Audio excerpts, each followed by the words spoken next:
Doctor Strange in the Multiverse of Madness may not be based on any one particular comic book storyline, but it does draw heavily from the comics in one area. The superhero costumes seen in the movie look like they've jumped right off the page and into live action. Now that the sequel has landed on Disney Plus and it's safe to talk about all the cameos in the movie, let's dig deeper into the costumes of Doctor Strange in the Multiverse of Madness and why this MCU movie literally wears its comic book influences on its sleeve. And we even got some creator commentary from the film's costume designer Graham Churchyard.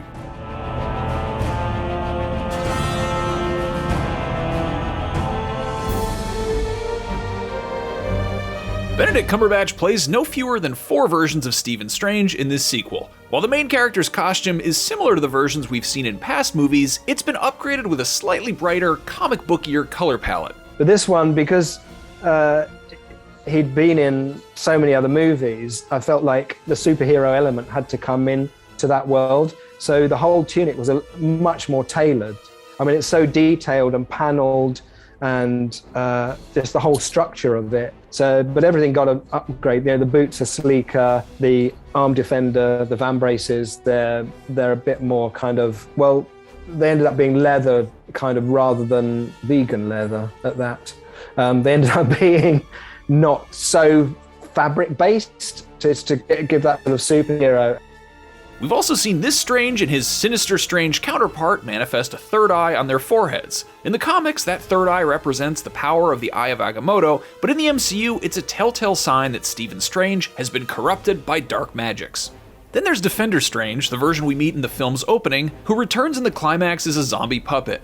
His costume is very closely based on Marvel's 2012 Defenders comic, when Stephen Strange ditched his cloak of levitation and rocked a distinctive red and blue look, even if he wasn't brave enough to go full ponytail. There was that element of the kind of Errol Flynn swashbuckler kind of feel about it. That was the whole sort of essence with the hair and the costume. And no cloak in this world. Obviously, he has to use other methods to get around because he doesn't have the cloak. But I was trying to create a slightly different Doctor Strange that was maybe somewhere back in the, believe it or not, the Ottoman world or the Magyar world, where the silks and fabrics in there just lended itself to be something a bit more Near Eastern. That was the idea.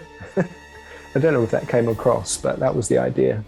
Finally, while we only briefly see the Earth 838 version of Strange in the movie, it's worth pointing out that his character has a very coiffed 70s-inspired hairdo, evoking the work of classic Doctor Strange artists like Gene Colan and Marshall Rogers.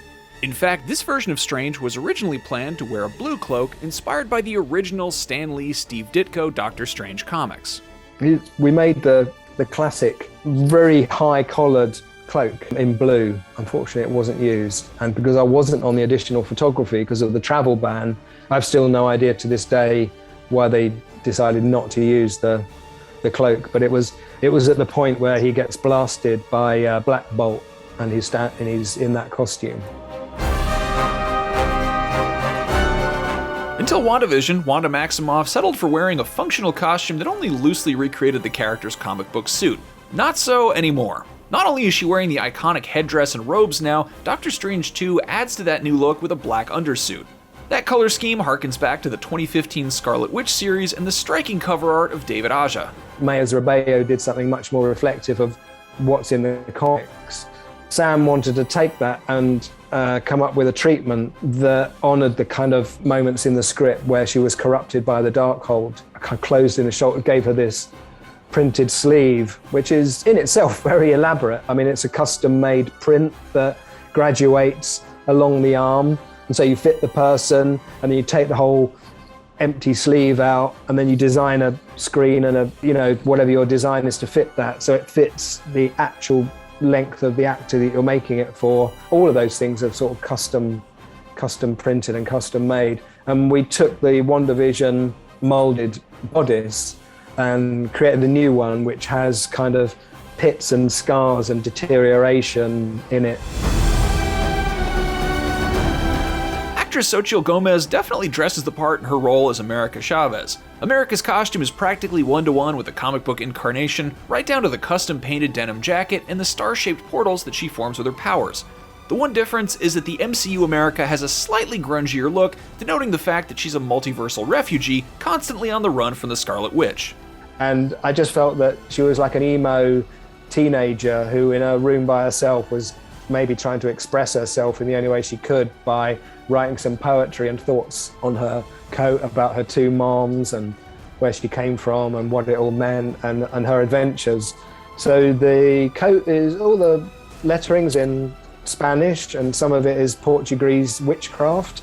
So it's a big combination of Day of the Dead and other kind of Latin influences on there. Everything, if you get really close, everything is like a real poem. We've reached a point in the MCU when even talking green minotaurs are fair game. The movie introduced Rintrah as one of the many sorcerers defending Cumberbatch from the Scarlet Witch, but whereas the movie version wears traditional robes, denoting his status as a magical trainee, in the comics, Rintrah tends to wear a cloak, if he chooses to wear anything at all. X-Men fans got a big treat when Multiverse of Madness introduced the MCU's first major mutant, none other than Patrick Stewart's Charles Xavier. But this wasn't any version of Xavier we'd seen before, as his costume proved. The combination of the olive green suit and the yellow hover chair call back to the 90s era X-Men comics and the art of comic superstars like Jim Lee. But this look is also meant to pay homage to the Lee-inspired X-Men the Animated Series, hence the needle drop being of that iconic theme song. The Inhumans TV show gave us one version of Black Bolt and his royal family, though at this point it's anyone's guess whether that series is still part of the MCU canon, or really if it ever was. But Doctor Strange 2 shows us a different version of Black Bolt, wearing a much more comic book accurate costume, tuning fork, and everything. Jack Kirby would be proud. One of the many differences on Earth 838 is that Maria Rambeau, not Carol Danvers, became Captain Marvel. In the comics, Maria's daughter Monica has shared the Captain Marvel name with Carol, but rather than adapt one of her costumes, the series draws from a short-lived Carol Danvers costume introduced in the build-up to 2015's Secret Wars. At the time, Carol was wearing a black and silver variant of her traditional red and blue suit, and that costume has now made its live-action debut. It makes sense to pay homage to that storyline, as the incursions referenced in Multiverse of Madness are a huge part of the plot in Secret Wars. After months of rumor and speculation, John Krasinski made his MCU debut as Mr. Fantastic in Doctor Strange 2. And while Reed Richards' rugged costume harkens back more to past FF movies than anything else, his beard is definitely straight from the comics. Reed's beard is another look that debuted in Secret Wars, and it's stuck around ever since. Haley Atwell voices a version of Captain Carter in Marvel's What If, and Doctor Strange 2 gives her the chance to play another version in live action, one who wears basically the same exact costume. The idea of an alternate universe Peggy who becomes a super soldier was introduced not in the comics, but in the mobile game Marvel's Puzzle Quest. Marvel has since given us Captain Carter in the comics too, though that version is currently wearing a brand new costume we hope to see in live action one day.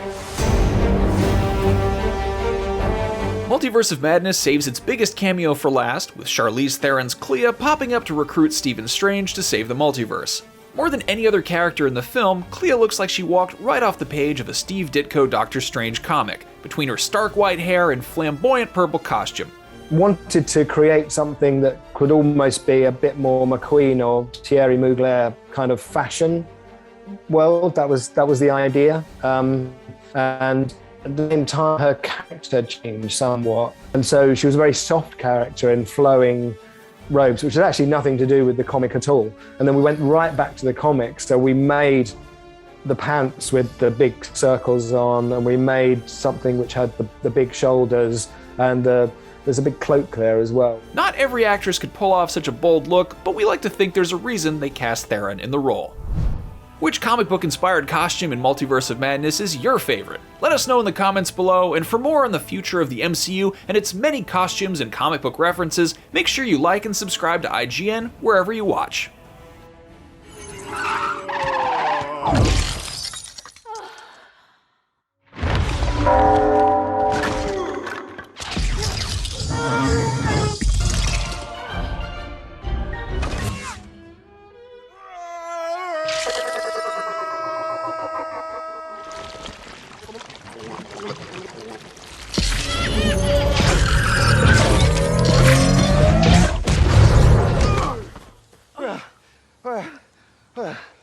You okay? saved me.